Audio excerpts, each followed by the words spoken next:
Welcome to Pindar Poetry. We hope you learned something new. In this video, I will compare Honda Passport versus BMW X5. Focus on ride comfort, cargo space, fuel economy, tech features, and long-term costs as I guide you through specifics. I highlight where each SUV excels and when one choice clearly makes more sense. By the end, you'll know which model meets your priorities for family use, city driving, or weekend adventure. I'll compare pricing, warranty, and resale value thoroughly. Let's start with performance and handling to see how each SUV drives in real life.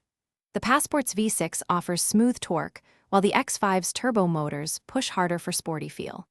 Suspension tuning favors comfort in one and agility in the other, and braking confidence varies with tire and brake package.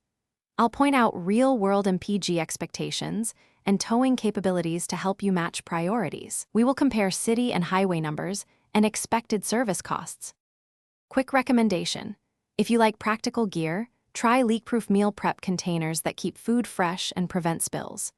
They stack neatly for packed trunks and fit most refrigerator shelves, making meal planning easier after a long drive.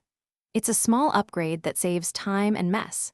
If you're finding this video helpful, please subscribe and like, and check the description for the product link and other deals. Now let's get back to the video. Now we look inside to compare cabin comfort, cargo layouts, and technology suites. The Passport gives spacious rear legroom and practical storage, while the X5 offers premium materials and more advanced infotainment options.